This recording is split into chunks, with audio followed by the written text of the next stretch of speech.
Marianne Ahern, what is the deal with Walmart? The Plan Commission approved on Thursday that they can go into the old Pullman site, and yet the City Council may not agree to that. It's setting the stage for one more big fight. It was 4 years ago when the very first Walmart was finally approved after so much complaining on both sides, I guess you would have to say. But here it goes up for this fight. Next week it will go to the Zoning Committee, May 12th to the full City Council. But with the aldermanic elections looming ever so closer, folks seem to feel as if maybe they don't want to touch this one and they're going to have to wait until after the aldermanic elections.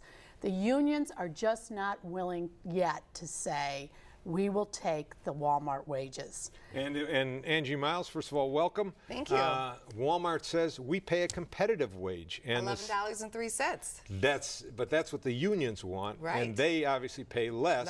Which is, and the debate is over what the unions call a living wage versus what Walmart calls a competitive wage.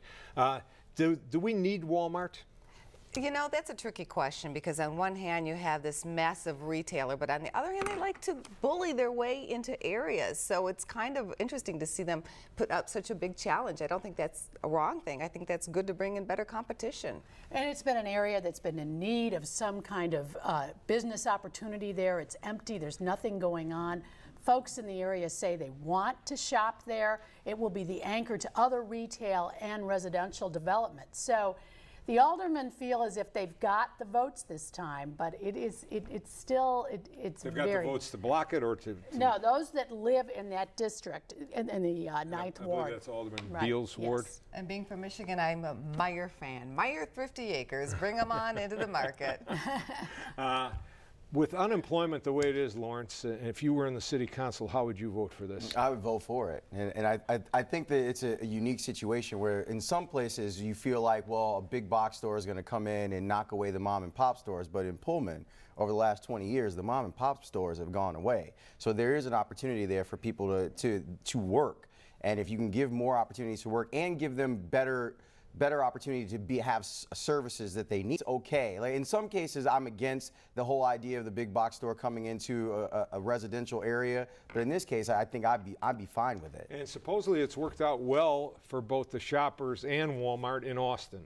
Mike Flannery. Well, it has, and it's meant hundreds of new jobs, and just go there and they've been very careful to bring small entrepreneurs in, the jewelry and clothing makers, local people. You'll get Afrocentric clothing. You'll get clothing targeted at other ethnic groups, made by people in cottage industries. We're desperate for jobs. We need any kind of jobs. And the unions say, actually, if they had their way, they'd like to impose the so-called living wage not only on new stores, but stores that are already there, like Target and places like that. Well, I mean, Angie mentions Meijer, but you know, there's Pete's Fresh Market, and you've got another one from Indiana. Is it Van Til? Stracker Van Til. Stracker Van Til coming in.